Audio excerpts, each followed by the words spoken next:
gente vai falar alguns filmes que nós consideramos importantes o cinéfilo ver, por motivos variados. A gente vai explicar um pouquinho de cada um, né? Sim. Eu começo ou você começa? Você começa, mas antes de você falar dos filmes, eu queria que, até pra galera entender as suas escolhas, que você me dissesse mais ou menos qual foi o seu critério pra escolher esses filmes. São critérios variados. Eu acho que cada um desses filmes tem alguma coisa que a pessoa pode assistir e pensar, pô, isso é interessante. Por exemplo, vou pegar o primeiro filme, Washerwoman Over the River. Já falamos sobre ele aqui. É um curta de 1 minuto dos Lumière, que está no YouTube, que é de 1897, que é basicamente é um quadro. São mulheres lavando roupa na beira do rio e os homens em cima. E provavelmente é o primeiro filme político da história do cinema. Sim. Então, tipo, com um quadro, sem mover nada da câmera, só com enquadramento, os Lumière fizeram um filme político. Sim. E você vê como o enquadramento por si só pela forma como você filma o que está no quadro, você já pode fazer um filme político. Você pode contar uma história, sabe? Perfeito. E é isso. É o primeiro filme que eu escolhi, é esse por isso, e tá no YouTube, então é fácil de encontrar. Pra quem não assistiu, assim, é 1 minuto mesmo. O É filme, de 40 segundos. Sim, e ele é literalmente isso. Você tem uma mulher no primeiro plano, Na parte de baixo do na plano. parte de baixo, e no segundo plano, mas literalmente dividido ao meio, assim, estão 2 homens conversando, meio que como se fossem os caras que mandam naquilo tudo. Então, é uma imagem, não se diz nada, cinema mudo, né? Que diz muita coisa. Sim. Né? Mas assim, essa parada de ser o primeiro filme político, eu acho interessante porque... Provavelmente não é, mas assim, é um dos primeiros. Não, perfeito, não tô discordando. Até porque não existe primeiro de nada, né? Mas eu não tô discordando, tô falando que assim, talvez seja o primeiro filme político mais explícito, né, nesse sentido. Mas se a gente pegar até mesmo o homem andando em cima do cavalo, já é um filme político. Com certeza, com certeza. Jordan Peele faz isso em Nope, né? Mostrando, o primeiro homem andando em cima do cavalo é um homem negro que está sendo representado no cinema. Então, a primeira representação no cinema é de um homem negro em cima do cavalo. O que isso é significativo politicamente, por exemplo. Então, desde o início, o cinema sempre foi político, mas essa representação explícita, assim, na imagem, como se constrói a imagem, eu acho que, de fato, é o filme que você trouxe. A gente vai alternar ou eu falo todos os meus? Não, faz os seus todos, que a gente faz um quadro de cada. O meu segundo é o Roma Cidade Aberta, de 45, do Rossellini. É um dos filmes que inaugura o neorrealismo italiano. E eu citei esse filme porque eu gosto muito de como o cinema reflete as culturas locais, sabe? Tipo, o cinema italiano é daquele jeito porque a Itália é daquele jeito. O cinema brasileiro é do jeito que é porque o Brasil é do jeito que é. Eu acho que tudo tá conectado, não existe nada isolado, sabe? Sim. E com Roma Cidade Aberta, o Rossellini pega uma Itália destruída e ele não diz que tá tudo bem agora, que a guerra acabou, mas ele tá apontando para uma reconstrução. É um filme que começa com morte e termina com jovens andando em direção aos escombros da cidade, porque, tipo, existe futuro ali, sabe? Existem pessoas que têm uma carga, que aprenderam algo, estão em direção de construir algo. Então, é um filme que representa um movimento muito importante na história do cinema, representa muito bem a cultura de um país, representa muito bem um sentimento de esperança, sabe? Então, acho que é um filme importantíssimo para o jovem cinéfilo ver. É interessante, que é isso, é um dos paradigmas do neorrealismo italiano, né? Porque, assim, existe pessoa que considera o Obsessão do Visconti o primeiro filme. Eu não acredito. Acredito que o neorrealismo italiano é um movimento característico do pós-Segunda Guerra Mundial. Então, só poderia também ser um filme do pós-Segunda Guerra Mundial como Roma Cidade Aberta. É um filme filmado em escombros. Sim. É um movimento filmado em escombros. Né? Então, Roma Cidade Aberta, perfeito. E eu acho que o que é interessante também em Roma Cidade Aberta, além de tudo que você disse, a gente fazer até uma comparação do Rossellini com o Hitchcock, por exemplo. Perceber no Hitchcock um diretor controlador e, portanto, a gente vê, por exemplo, um Janela Indiscreta, né? Janela Indiscreta é esse filme onde tudo no mundo do filme só importa naquele lugar. Então o Hitchcock ele controla tanto as ações que o mundo não importa. O que importa é aquela vizinhança. Sim. O Rossellini não. O Rossellini é literalmente Roma, uma cidade aberta. Então assim, a cena final, não vou falar o que acontece, mas as crianças saem do lugar do acontecimento e o último plano é aquela cidade.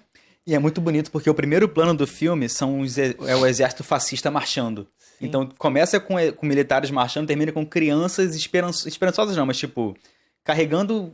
Elas são a esperança por elas existirem, o futuro da Itália, são elas caminhando em direção à cidade, sabe? Tipo, e a esperança não como um sentimento não bom. delas. E não como um sentimento bom. Esperança, né? Esperança não é um sentimento bom. Esperança é um sentimento de que as coisas estão uma merda. Será que vai ser bom um dia? É possibilidade, né? Sim. Então, as crianças elas estão marchando em direção àquela Roma aberta em ruínas. Mas o que será essa cidade para essas crianças no futuro? Tipo, é uma possibilidade de reconstrução, Sim. mas não uma certeza, né? Sim, perfeito. E aí, essa lógica, né? Não é um cineasta controlador, é um cineasta que abre esse mundo. Uhum. Não é só o que está no plano, mas a cidade inteira importa. Sim, exatamente. O meu terceiro filme, assim como o primeiro, é outro que tá no YouTube, por isso que eu escolhi ele. Por isso, não só por isso, né? Que é o The Unchanging Sea, de 1910, do D.W. Griffith. Eu sei que ele é polêmico, etc. Mas, gente, vamos botar isso de lado e ver os filmes. Até porque esse filme não é racista, então dá pra ver de boa. Tá no E YouTube. não é como se dissesse assim, vamos deixar de lado no sentido de que... vamos separar a obra do artista. Não, Griffith foi um racista, ponto. Entretanto, ainda assim, foi um cineasta importante Uma para a história do cinema. contribuição imensurável para a história do cinema, Sim. formalmente. Inclusive, eu não cheguei a ver recentemente, eu vi há muito tempo. Como é que é o nome? Ele tem um filme que ele fez depois, Intolerância. Que é meio que uma resposta, porque ele se sentiu culpado pelo efeito do nascimento de uma nação. Mas enfim, Mas eu não colo, não. Não colo com essa pedido de desculpa de racismo pra mim não dá. Foda, né? É foda. Não rola. The Unchanging Sea é uma história sobre pessoa... É um vilarejo portuário. É um curta melodrama. do cinema mudo. Que é, tipo, pessoas indo elas vão e vêm. Tá tendo um cenário de guerra ali. É muito sobre despedidas e reencontros. Mas o que eu gosto mais nesse filme é que é um filme concebido na época do cinema mudo. Mas que ele não se usa de diálogos, ele se usa do plano. Então o Griffith naquela época ele já era um cara que pensava muito mais o plano do que a média dos cineastas da época. Sim. Ele já tinha uma visão assim, mais pra frente, sabe? Então se você pegar curtas da época e ver esse filme, você vai ver que tem uma diferença ali no trato do plano, do enquadramento, da dramatização das emoções dos personagens, sabe? É muito forte isso no filme. É a dramatização da imagem, a dramatização do plano, é fazer o plano ser narrativo por ele mesmo, não pelo que é falado. Não, falado, na época não era falado, mas não pelo intertítulo. É pelo que é enquadrado, pelo que é blocado, que é o movimento dos atores no plano, pelo tudo isso. Pelo que se vê, né? O Unchanging Sea é aquela velha história que não surge no cinema, aquela moça que... O homem vai à guerra e ela espera pelo seu retorno. Tá lá desde a Odisseia do Homero que a gente falou. A mulher em cima do penhasco esperando o retorno do navegador, sabe? Uhum. É mais ou menos essa lógica. Mas a maneira como ele filma o plano, narrativamente, que é brilhante, né? Meu próximo filme é um mais recente, que é A Caverna dos Sonhos Esquecidos, do Herzog. Eu não chequei, mas eu acho que ele é de 2010. É um documentário sobre uma escavação que o Herzog vai, que tem os primeiros registros de pinturas dos Homens das Cavernas. São os registros mais antigos que tem. E é muito legal porque o Herzog fala que aquelas pinturas são uma espécie de proto-cinema. É como se o cinema para ele fosse não algo inventado no final do século retrasado, mas uma necessidade humana. Sim. Tanto é que tem pinturas que eles fazem tipo um rinoceronte correndo e tem 4 patas. Por quê? Porque eles estão desenhando movimento. Sim. Porra, isso é muito foda, cara. Tipo, tem pinturas que você vê que são feitas para você observar elas mexendo a tocha, pra você ver o movimento com a luz, sabe? Então é um filme muito interessante pra você refletir um pouco sobre a antropologia e sobre a necessidade humana de contar, de registrar o que ela vê, a realidade que ela vê, que a cerca, e criar algo a partir disso, sabe? Tipo, a arte como um resultado desse ímpeto que o ser humano tem desde sempre. Sim. Então eu acho que é um filme, assim, antropologicamente muito interessante pra você pensar na história do cinema dessa perspectiva. Sim, e é interessante, a partir desse pressuposto, a partir da visão baziniana do cinema, mais uma vez, né? O Bazin, ele tem essa perspectiva de que o cinema jamais foi inventado. Uhum. E por que ele diz isso?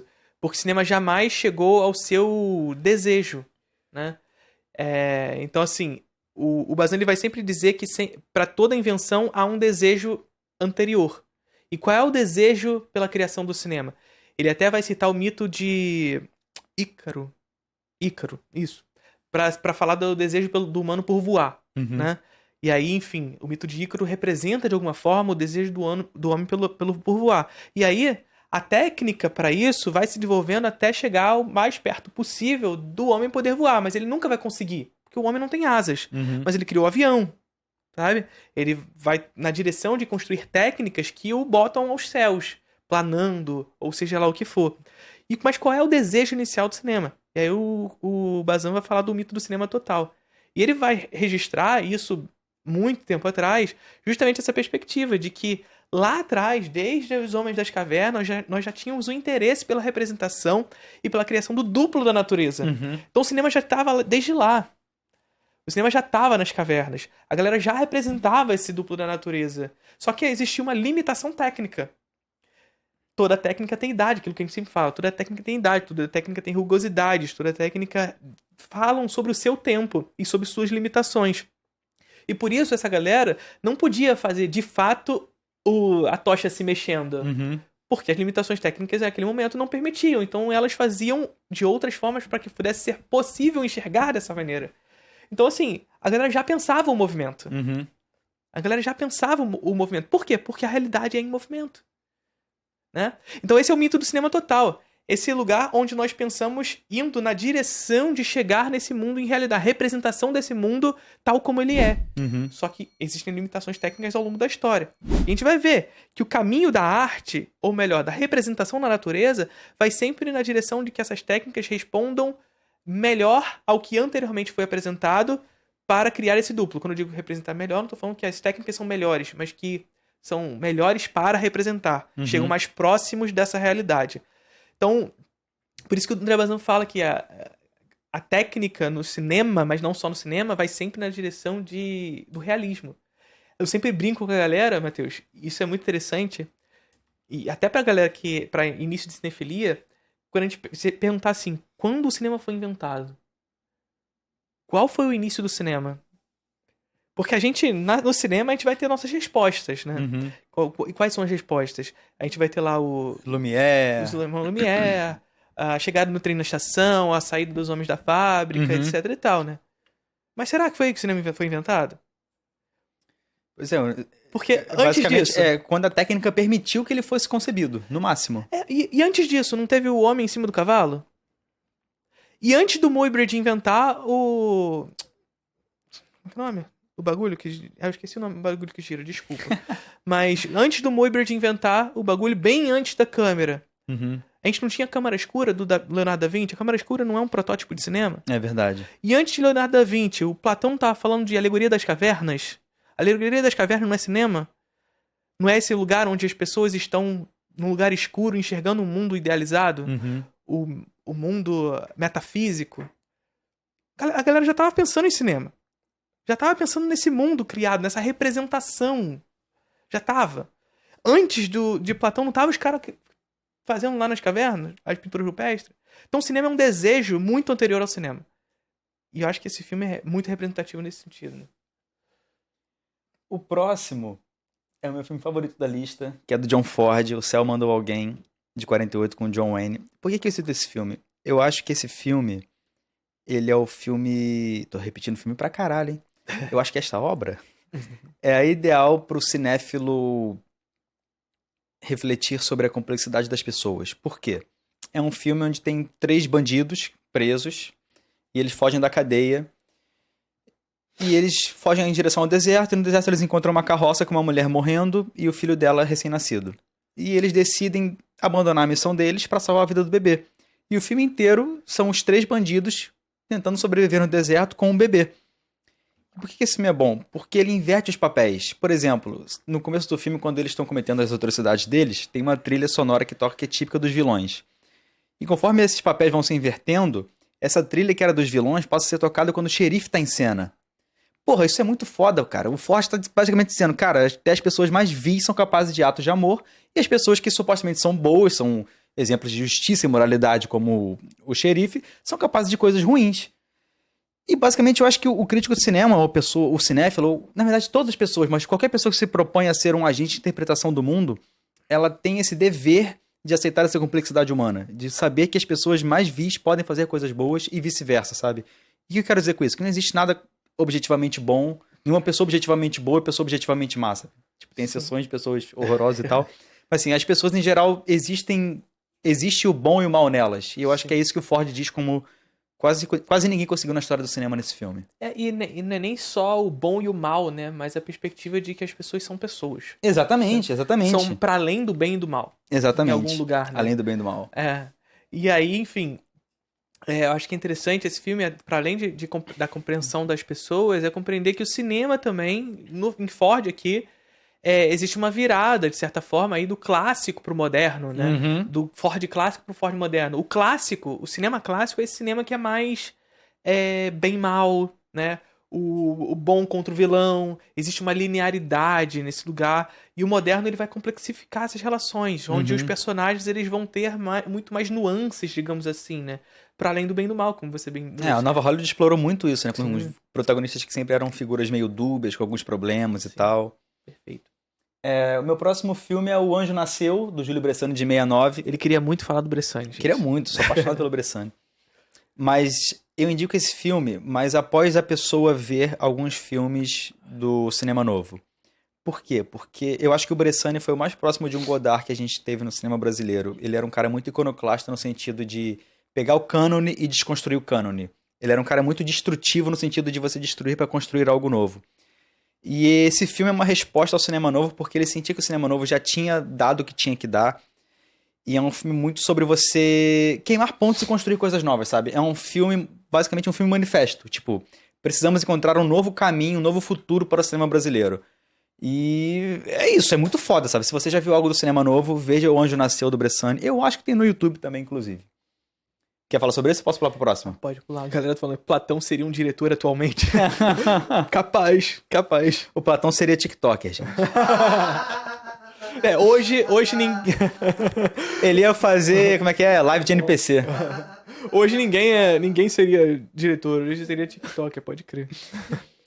O Bressani não morreu, inclusive ele vai vir aqui. Quem falou que ele morreu? Tô falando no chat que ele morreu. Era. Não morreu não, gente. Eu sei que eu já vi ele pessoalmente, já conheci ele, pô. Sherlock Jr. do Buster Keaton, uma das minhas comédias favoritas. Cara, eu não sei nem por onde começar a falar do Buster Keaton e de Sherlock Jr., mas, assim, é muito interessante você ver os filmes dele e ver como ele experimentava com o tempo, numa época onde não existia esse conceito estabelecido de elipse no cinema. Assim, ele faz comédia falando sobre cinema e experimentando tecnicamente o tempo todo, além de arriscar o corpo dele o tempo todo em cena. É a base pro cinema de ação, né? É a base... Você gosta do Missão Impossível? O Buster Keaton fez isso há 100 anos. Sim. Basicamente é Vocês isso. ficam, Tom Cruise se joga das coisas... Charlie Chaplin e Buster Keaton faziam isso o tempo todo. Exatamente. E é outro filme que tá no YouTube, Sherlock Jr. Sim. É um curta. Se tu vê a maneira como eles filmavam as paradas, era uma loucura. Assim, loucura. Essa galera tava arriscando real a vida. Cara, aquele curta da casa e fica se mexendo, esqueci o nome desse. É bom pra caralho também. Enfim, tudo o Buster Keaton que você encontrar no YouTube, você pode assistir porque é foda. E é impressionante pra caralho. Sim. Só que Sherlock Jr. é o melhor, é muito bom.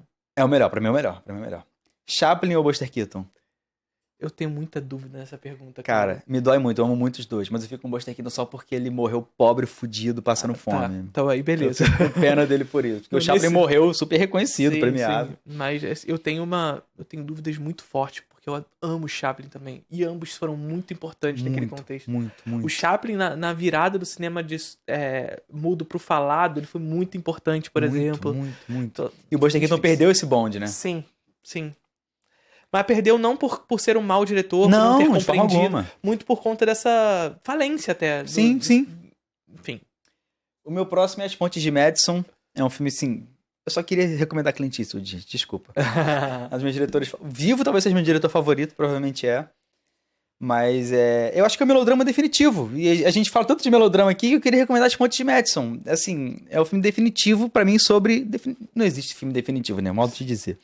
Mas, assim, é um dos filmes definitivos sobre esse conflito entre razão e emoção, sobre você ter esse desejo de viajar, explorar e se aventurar, mas você ter medo de perder a segurança que você tem no seu lar.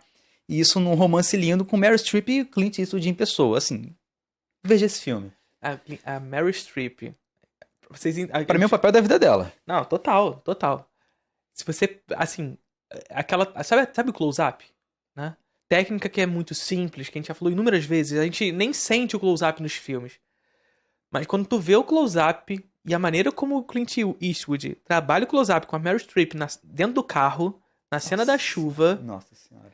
Caralho, dá arrepia agora. O coração começa a bater. O coração começa a apertar, assim, pela decisão que ela tem que tomar. Né? O Pedro falou aí de Honky Tonk Man, meu filme favorito do Clint, tá, gente? Mas aqui a gente não tá falando dos melhores filmes. Nós melhores. São 10 filmes que a gente tá recomendando só. Sim, não são nossos filmes preferidos, nada disso. São filmes pra começar na cinefilia. O pessoal falou do Murnau, agora eu tô me sentindo mal de não ter um Murnau na lista. Eu queria muito falar do Fausto. Fala, vambora, né? Cara, Não Fausto precisa- é talvez a melhor fantasia que eu vi na minha vida em termos de cinema, assim. Sim, Só Fausto vou é falar muito isso, foda. vejam Fausto do Murnau. Fausto é muito foda. Tecnicamente, aquilo ali é assustador É de assustador. como ele conseguiu É, fazer se aquilo você em fica- 1926. Você fica muito impressionado. Tipo, é um filme que passaria até 20 anos atrás, sabe? Sim. Passaria muito fácil. Sim, fácil. Mas o meu próximo é o Ilha dos Prazeres Proibidos, do Carlão, Carlos Reichenbach. Esse eu acho que tem no YouTube, mas eu não tenho certeza. Mas é muito interessante pra você ver o cinema da boca do lixo, que as pessoas, às vezes, elas menosprezam muito a pornô chanchada, mas é um movimento essencial da história do cinema brasileiro. Sim. E esse eu até vi uma recomendação sua, quando a gente tava lançando a Contrabando, eu falei, ô, Leon, me recomenda os filmes aí. Aí você recomendou esse, porra, esse pegou legal. E o Ilha dos Prazeres Proibidos é um filme interessante pra você entender esse contexto de filmes políticos que se disfarçavam pela pornografia pra levar essa crítica política à ditadura militar do Brasil. E eram feitos assim, às vezes filmados em 2 semanas, sabe? Porque ele fazia o filme, ele já tinha que lançar logo antes da censura pegar pra já fazer outro filme. Sim. Era uma escala de produção em massa, real. Absurda. E é um dos filmes mais representativos pra mim da pornô chanchada, é o Ilha dos Prazeres Proibidos, de 78. Ou Porque assim, 79, na vale verdade. dizer, quando a gente fala pornô chanchada, porque assim, as chanchadas brasileiras, elas conhecidas pela comédia. E quando a gente fala pornô chanchada, a gente vincula justamente as comédias com teor erótico. Uhum. Mas a gente tende a englobar o cinema erótico brasileiro daquele contexto da década de 70 como pornô chanchada, apesar de chanchada ser uma tipificação do cinema de comédia. Uhum. Ilha dos Prazeres Proibidos não é exatamente uma comédia, É. mas ainda assim a gente tá inserido dentro desse contexto do Exatamente. cinema erótico brasileiro. E o último, eu queria recomendar o Bone, do Larry Cohen, filme de 72. Esse talvez seja um dos mais chatinhos de encontrar, mas dê seus pulos, você encontra. Que, cara, esse é um filme difícil de falar sem dar spoiler, mas basicamente é o seguinte, é um casal de idosos brancos que um dia um negro invade a casa deles e quer roubar tudo que eles têm. E é um filme sobre racismo, e é foda pra caralho esse filme. É um dos meus filmes sobre racismo favoritos. Só queria muito recomendar esse filme, porque eu só fui ver esse filme esse ano. Sim. E o Larry Cohen virou um dos meus diretores favoritos. E assim... E não é um filme difícil de assistir, sabe? Sim. Que as pessoas geralmente pensam que filme antigo é chato e tal. Cara, esse filme passaria fácil num tela quente. Sim. Não que seja uma... Não é de forma nenhuma pejorativa isso, mas... Sim, não. Bone é do caralho. B-O-N-E, Bone. É na perspectiva de ser um filme fácil de se assistir mesmo. Exatamente, e Tela quente, simples. É um conflito muito simples. Tem um casal, a casa deles foi invadida e o cara quer roubar eles. É isso. Perfeito. Mas aí ele tem todo um desenvolvimento psicológico e sociológico e político a partir disso que é Sim. muito foda. Perfeito. A galera vai ficar citando aqui vários diretores que a gente tá esquecendo, mas assim, a gente limitou a nossa lista, gente. É. O que é muito difícil de fazer numa arte que tem mais de 100 Pô, anos a de gente ficou uma existência. hora discutindo aqui pra caraca, eu vou Caralho. deixar de fora. E chegou um momento que, tipo, só foda-se. Não tem Tipo, pô, jeito. estão falando Dreyer, a palavra, veja a palavra, um dos melhores filmes de todos os tempos também. Até Joana Dark. pra até começar, Paixão de Joana Dark, pô, falaram do Bresson, pô, tá bom, Porra. assiste então, Condenado à Morte Escapou. Não dá pra porra. gente citar tudo, gente, desculpa. Se a gente vai citar muita gente, infelizmente não tem como. A gente tá falando assim, comece na cinefilia, usa esses filmes aqui. O Matheus... Eu não digo nem que são os ideais pra você começar na cinefilia, mas são filmes que vão te levar coisas diferentes, sabe? Sim. Então... Não é um starter pack. Sim. Esse, inclusive, é um pouco a diferença da minha lista pra lista do Matheus. Uhum. Eu senti que a lista do Matheus, ele partiu muito do lugar assim, esses filmes tratam de coisas que é interessante pra você assistir, cinéfilo. Exatamente. Então, e por isso que a gente discutiu bastante no que ele falou.